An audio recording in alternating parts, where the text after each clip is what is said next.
Feneke bitu amusiranya. Basajja abakubira ku bunamba bwabwe bajja atokunzizamu kuba ejja prison break season 1 nga yaggwa ate season 2 tajjagala. Kakutiisa mu basajja yali badafuna engeri gy'abakakkanyamu ne banneesonyiwa kwanze mbasinga okubeera omunyiivu. Era oluyimba olwo ava Peace akkirizibwa odduyimba nga bw'ayagala ate nange nzikirizibwa odduyimba nga bwenkola ki mwawandiika oba bigamba nga bwenjagala era sina bunyiivu bwonna ku ava Peace yadde ku mukulu Jeff Kiwa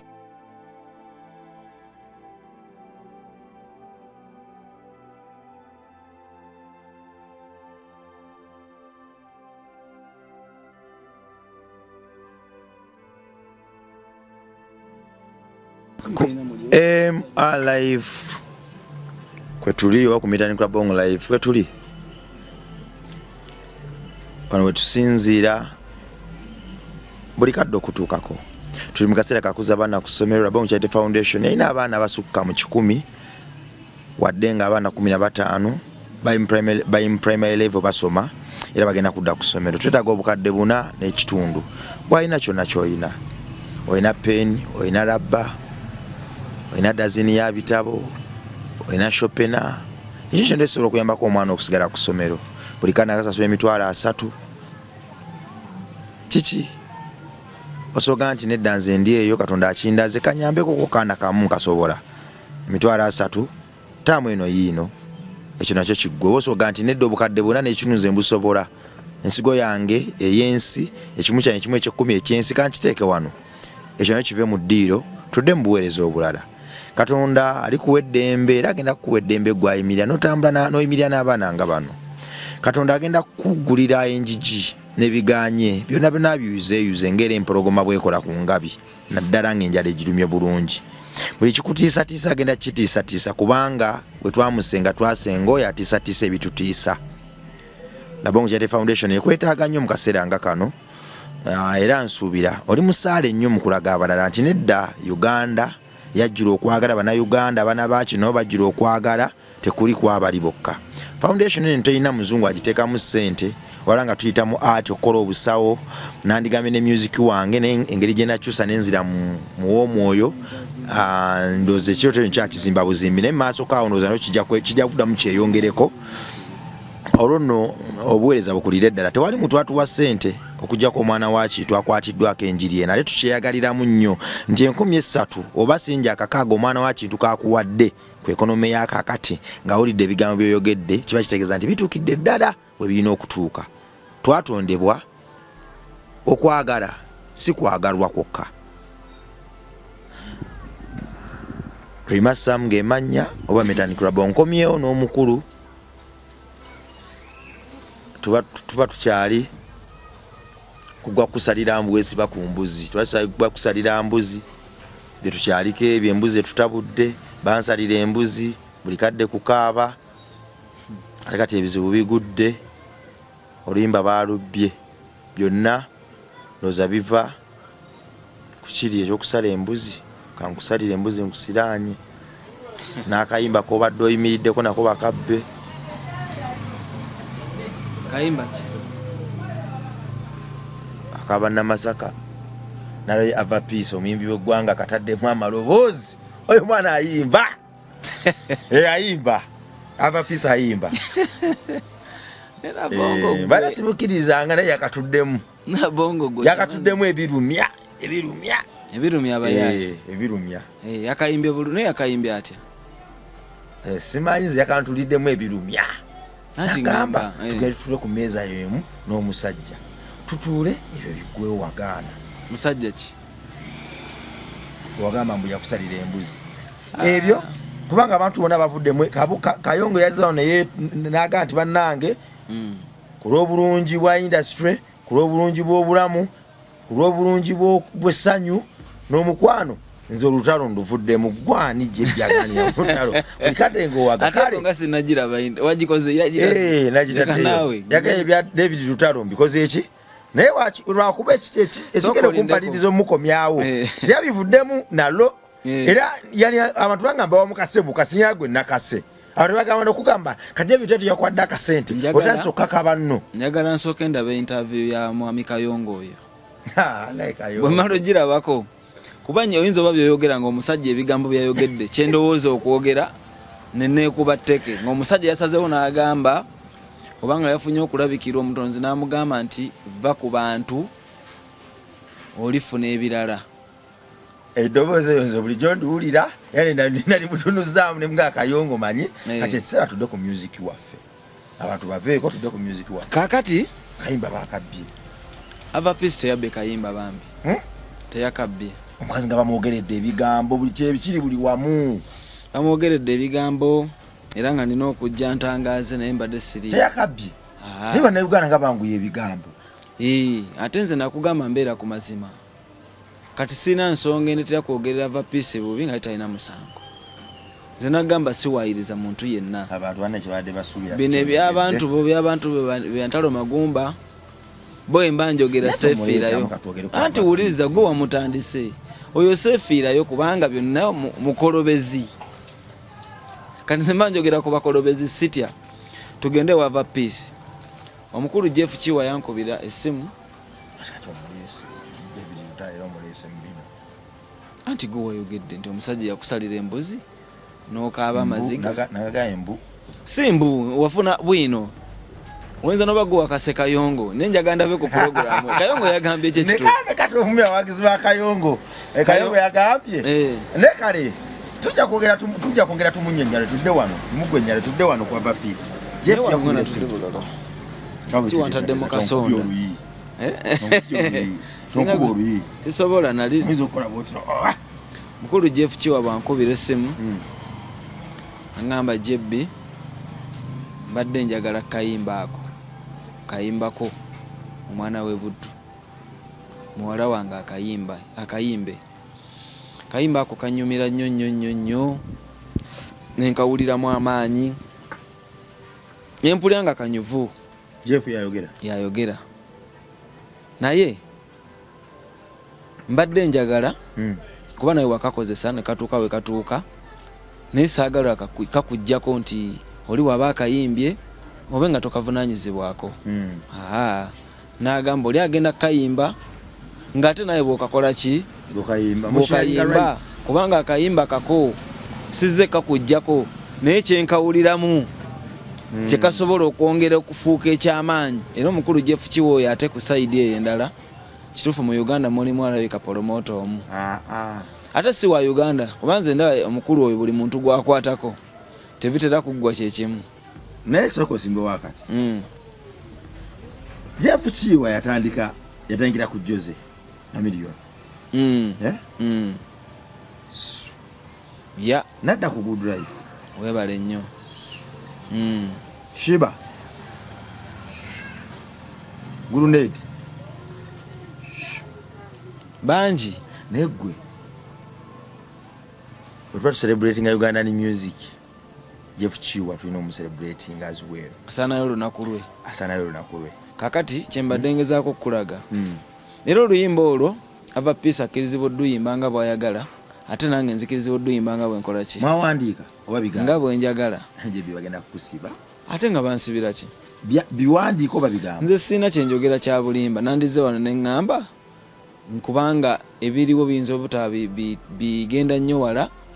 naye nze njogera ekituufu. Mwawandiika kyoba omanya kyekyo. Kati gwe kiki ekikutiisizza ate okuwandiika ki? Kati wali endagaano esinga eno gye njogera. Nkugambye oluyimba lwange nze naluwandiika nze nalweyimbira era nze nkugambye nti omukulu Jeff Chiwa yankubira naŋŋamba bagadde okozesaako bulungi nnyo nga bwe njagala era agamba nti Jebbi jange oyimba omwana we Buddu mbaawo ayagala ava peace no problem onalya nolala emmere nakugamba tube ne tiimu kwagaliza bimbadde nwanako wano era ekifaananyi okiraba nkugamba nti ffe tukola ebintu nga tuwaliwo kye ndowooza yakubiri era sina bunyiivu bwonna ku ava peace yadde ku mukulu Jeff Chiwa ndina musanyufu nnyo so wano bongerayo akayimba akalala okitegedde ogujjawa okuwandiika ebintu ate ndaba nti naye ebivugwamu nga binene anti mwe mumanyi mitwe minene ng'egyabadde Ankani. Dankani mu bino Dankani mu bino babinyamba nakugamba emitwe minene ng'egyabadde Ankani kati ngwe gy'osinga okutegeera mitwe gy'amawulire otegedde naye ng'ate abamu ku bakugu mwimbi yakugamba amagezi gabaga mitwe simigejjo oyodde oyogera ku mutwe munene nembaako gwe mmanyi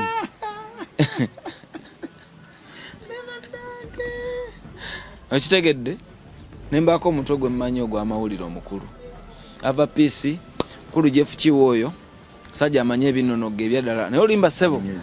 ya kati kyekyo muganda wange omanyi abantu bangi badde bankubirako nga baŋŋamba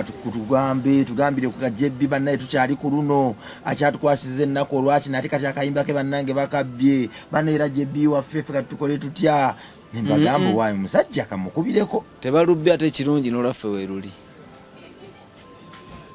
kitegedde bafuna abawagizi mu byokusaaga abantu bakumanja banteeka ku pisito leeta Jebbi mbabulira nti balaba njogera ebituufu ayi ne bibeerawo mbadde nkyali mu ttiimu kwagaliza kati babadde bansuubira mbu ate ngenda kujja njogera ebintu mbu saabimanya nga saabimanya ntya nze nakugamba mbeera ku mulamu bwe gamba oyo yakola kino aba yakikola bwe gamba teyakikola aba teyakikola waliwo yadde akuwayiza nti babimanya eyo bannamawulire abantu badde bansuubira okujja mbu olw'okuba bala olimba lukuba nnyo oba lweyongedde amaanyi mangi olwava piisi omwana we Buddu nga bansuubira okujja okugamba nti eggulire lijja okusinga okukola lyakugamba abo bayaaye abantu bakikozesa nnyo wano abo bayaaye nza nti ntya nnyo nga simanyi byankya kyobola okwefuula kwa nnema nakulekera abo babyantalo bamwami lutalo ebayinamu diguli ye ne bwe yeefuula tati alya neyeebaka ekitegedde nze sikisobola sina bwe mbeera wange nga ntudde nga ndi mumativu bwe nti naye nga mmanyi waliwo gwe ndi mu kucunya ng'ate ebyaddala yankolera ekituufu twakkanya bituufu sikisobola kyannema kitegedde muganda wange oyogedde amazima Jebbi naye Jebbi oli baluwandiika ddi olwo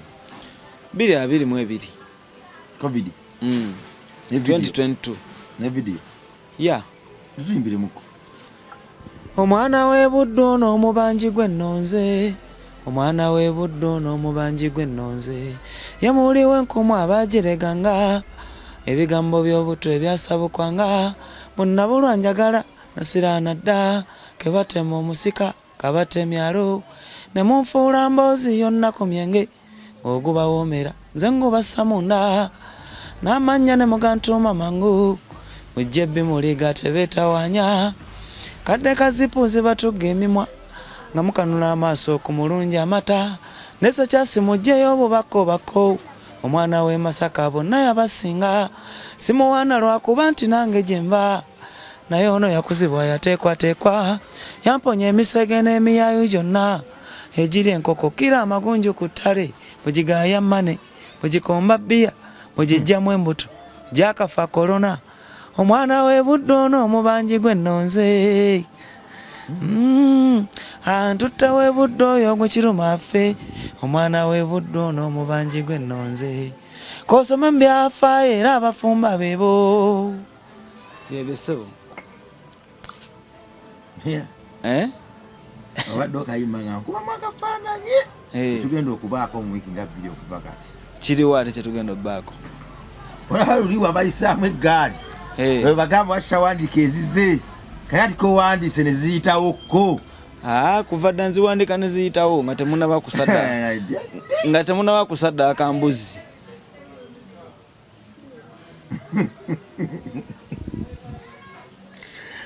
producer kyeyalukola Yaledi yalukola wali tonava mu nkambi ate oli wavaayo dda nali navaayo mwaddayokko Yaledi yalukola studio Yaledi alina studio si yadde Lutalo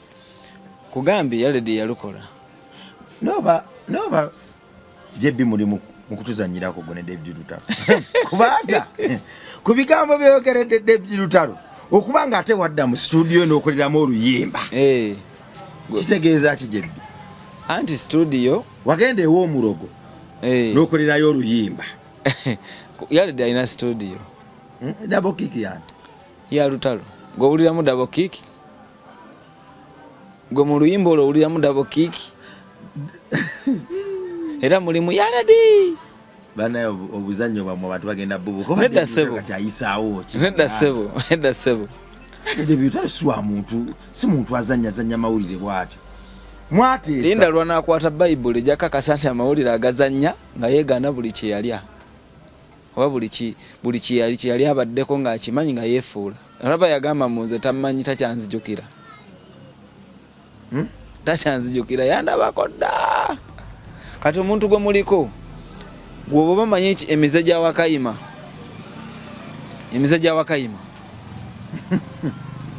ng'oli akugambye ye wakayima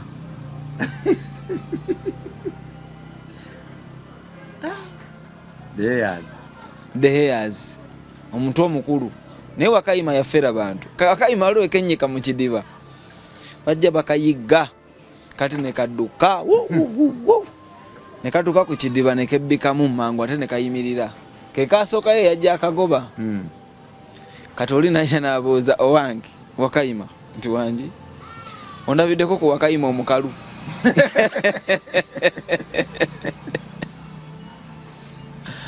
okitegedde koko nze obadda ndi mukwewugira wakayima omukalu sinnamulabako naye nga yeye yennyini kati wakayima atamutya gwe nkola ki atamutya gwe ntya kagali kikumanya akalala ka wakayima ojjeekaako oba wakayima bungi paaya akalala kamu wakayima gali mugezi kebbika mu kidiba nekavaayo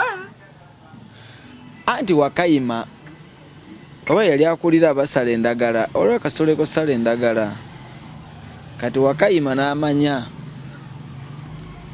tasobola kusala lulagana lumu era n'atuma wango n'amugamba sala endagala ezo naye kabaka agambye olukufumita ku liiso lwokola ki lwoleeta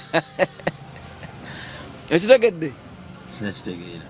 wakayima yagamba wango kabaka agambye tusale endagala ezigenda okukola ki ente okugibaagira n'okusiba ennyama buli omu ajja afunira omuki naye bagambye wango endagala z'oba osala z'olina okuleeta ewa kabaka olulagala lumala okufumita ku liiso lwokola ki lwoleeta kati wango yasala nga agenda n'ateekayo eriiso agenda okulanga tajja kugumira bulumi onerugwa wansi kumbe wakayima yakimanya nti endagala yalina ozitwala oli alinze lumuvumita kuki kuliiso n'atema endagala lusuku lulamba kalibakeetika bwe katwalayo bwe bakatenda obukozi ono bw'alinda olumuvumita ku liiso aluleete okitegedde nga bumpomera obugero wakayima Mr. wakayima the hairs musajja yani kale singa nakitegeererawo before nti ono musajja wa Katemba naye nze njagala nga bwali munnakatemba asanyire ddala Katemba paka lasiti nga bwali mwefuuzi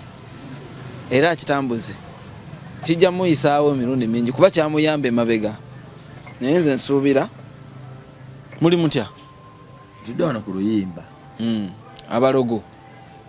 luno luleese obuzibu obadde lwagala oba luno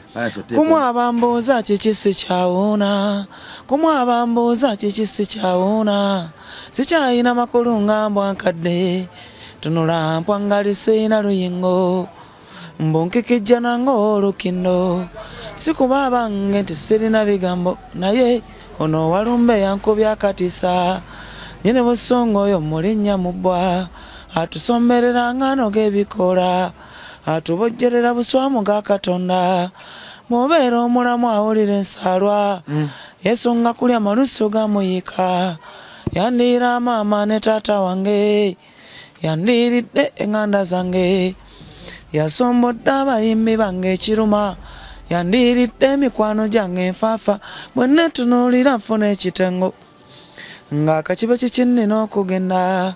ate sinzekka naawe bw'oli kyekintonoza ng'alimu akatala essaawa y'okufaamu ga Katonda etiisa ne bw'okola otya toyinza kugaana ye essaawa eyo labonga essaawa eyo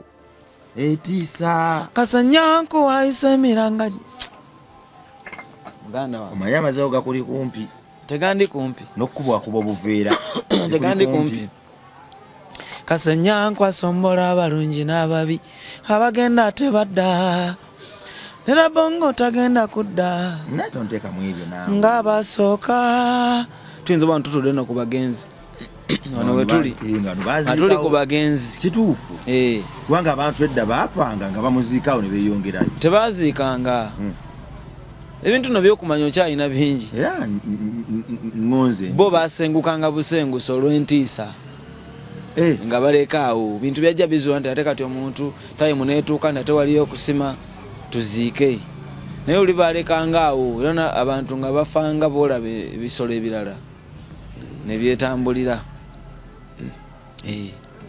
omuntu bwe yafanga 100 misinde 2 avundirawo bambi avundirawo naye okutwaliza awamu ndowooza muli bize abalogo nekyeyapasoni muli bize olaba mulayiza Kayongo mwamulayiziza musajja naye mwamuwadde ki Kayongo just nalabye nga ajja kufiira bwe olabye nga ajja kufiira bwereere sikufaata sola kufa wali alina ate walabye eki wali singa tukoze kati energy eno gyateeka mu mboozi zino singa tugigabanyamuko kati netugendako kone mu studio nga yo omuyimbi brand kisolo muya mwamufunidde studio nina mufunira studio in fact nina kukubayo ku appointment yange naye wiki eno etandika eno tegenda suutuka tugende mu studio gera musasiro oluyimba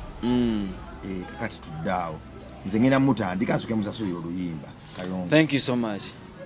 Ova Kayongo ndowooza odda ku nze ogewesobola nze nesobola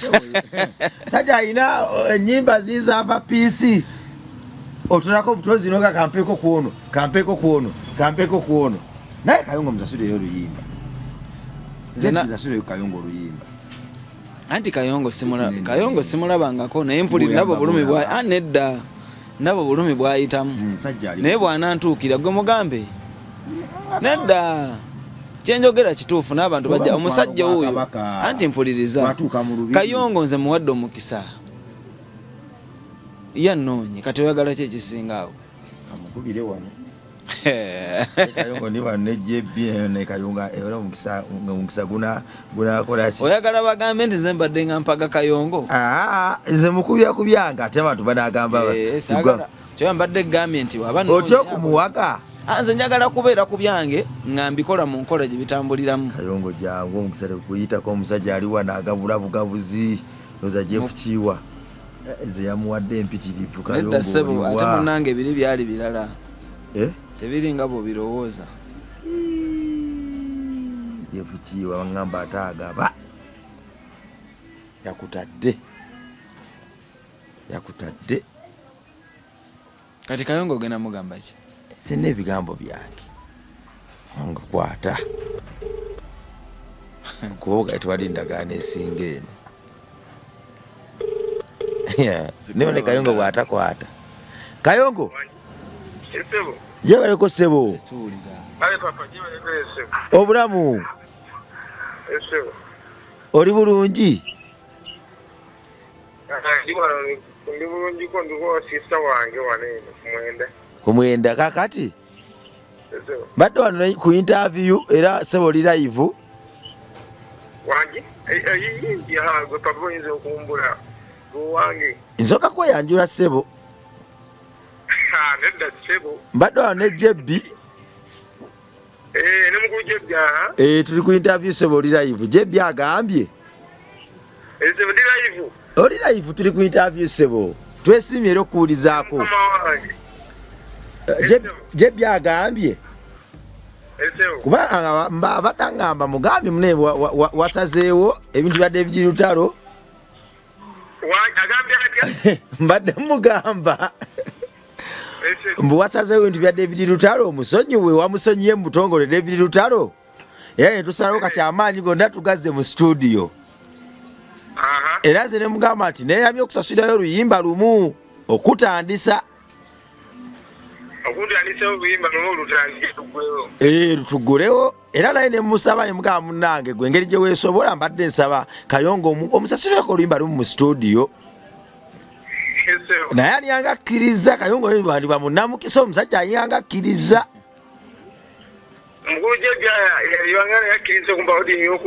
ndabanga akkiriza kuba yawadde ava piisa oluyimba luli mu kukuba yawadde ava piisa oluyimba luli mu kukuba kati naye nange wenyimiriddeawo ne mugamba musaba musajja nga omumpeera oluyimba Kayongo talina buzibu n'agamba hayi era engeri gy'aseseemu era ng'abagagga we baseka n'agamba noonye nga sijja kulinda ttaano wange kunoonya muntu kamukubire wano kigwere wano ng'ensi yonna eraba wangi ssebo kati ensonga yange ne David Lutalo mukulu gyebyajogeddeko atya malisa mutwalayo nnyo kubanga jebbi buli enjogera ku David Lutalo ensonga ati yamukulu David Lutalo yabwensamu kuba ye ebibi ate bineremuuko biralamu naye mbalisi nabyogerako ko naye ebibyo n'ebibye kubanga nze buli enjogera ku David Lutalo jebbi amyuka amaaso n'atuuyanirira obadde omugambe nti nze David Lutalo namusonyiye ati David Lutalo namusonyiye naye ate naye yaki mukulu Bongo alina kyenyinza kweka olwedde ebintu biri kukumulisa kyenyinza kweka njogerako nti naye yesebo wakati mumusonyiwa naye basajja abakubira ku bunamba bwabwe be bajja ate okunzizaamu kuba ekyatuse prison break season 1 nga yaggwa ate season 2 kajja jjagala mu basajja be yali badde afuna engeri gyabakakkanyamu ne banneesonyiwa kubanze mbasinga okubeera omunyiivu waliwo abakubira amasimu awo kabagamba ki abagamba nze simanyi naye ze bali badde banneesonyiwa nyine ennaku yange so ze nali mulesenga ye olwakiri kye nagamba nti takyafulumya nnyimba oluyanga takyafulumya nnyimba talina nnyimba alina oluyimba fene jebbi twamusiranya kati nze neŋŋamba waba yagala kwekwasa ekyo ayimbe naffe tuyimbe kuba yagamba tugende mu studio kuyimba fena tukusobola nnyimba jebbi ayimba naye ayimba alimba kyesa abasajja baleka ate kumuziza mu birala kuba bwe naayogera ebintu bye naayogera simanyi nakumanya oba nasigala e Kampala naye ate oba wasonyiwa kiveeko ku lo oba boogedde bali baveeko la Bongo mukulu Kayongo mukulu jebbi nkulamusiza mukama wange olota ssebo nenzire bulungi ogamba otya mukulu jebbi ama bwoba olina bwino kati ngoyo gwempulira ogamba nti wasirika siraba lwaki osirika andi David waliwo kakijambo esimu esemero kyenda eyo eyagikwata eyo oba yazi mbusinga mukama waffe okuva emwatani kukola interview gwejebbi enamba eyo mbutaja esemero kyenda lwakuba ti nojogera ku simu esembyayo kyenda nalina otwala mukadde wange nembagamba naye omwali badde mundeka nyina ennaku yange nemukujjedde alina ennaku ye kinze yamukubira essimu kujja mu kamera alina ennaku ye mwami munnamasaka alina yamutuusibwako kati temutujjonkera nnyo ogamba ti nofulumisiza mukama mufumi enyimba yaŋŋamba alina ennyimba ziwana olunaana kuza ennyimba olunaana zaabakwatako ayimbe baleke twekwasa mbwandi kati gye mubadde mugenda twawaddeyo ssente ewala Bongo si kunswaza awo yanswazaamu awo lwaki la Bongo ogamba nnyo omusajja mbu yasonyiye oli ng'ate nze mbadde amaki wa mugayi njagala wulira ku interview mbadde sinagiwulira ey'okusonyiwa talina nnyimba neŋŋamba naye baleke twekwasa jebbi musajja muyimbi nnyo nsobola okuyimba nnyimbira ddala bulungi nnyo kati ekiba kisoboka mu studio tuyimbe kale mbadde saagala kwogera ku ekyo kigambo naye kyogamba abadde ayimba ku lwaffe kati oba abadde ayimba ku lwaffe mbutakyafulumya nnyimba mulire ebbanga litoka litanga alina oluyimba lumu. Olwo kyembuuza maneja we yakugambye ebyo? Alina obbanga ali maneja erize mu esemero kyende enamba eyo naddamu neteeka mu kasimu kange nakadde nagiseetingako maneja Ivan, which means yali ya mulimu nga agikwata alina bo ekijambu yagikwata maneja kijambu owaliwo maneja yagikwata kijambu nebagamba ne mwali badde mundeka mukama wammwe nafuna ebizibu bingi ewuwe n'atanyimirirawo ne beesuubiza benna okumpa kuba bali mu lukiiko bonna baalimu mutegerera mulamu tafanga enjuba jamiru njubu manyi tafanga yaliwo mu lukiiko Ivan yennyini yaliwo nga mukama waabwe yeeyama ebintu mumponyeza obulamu bwe talina kyeyampa na kimu wakati mu bizibu ebyo byonna byonna ebingi nandekerera awo ate muvaako ate bannoonya nja kwogera ebirala bali badde bandeka n'ennyimba zange n'ennyimba music wange banneesonyiwe Kayongo esebo mbadde ekyenteesa lwakuba kale Kayongo ate muyine gye munfutyankamu okunteekako amatu g'obubizi bamulise kyentegedde basajja bamugabe bakuba ssente nakirongoosa neŋŋamba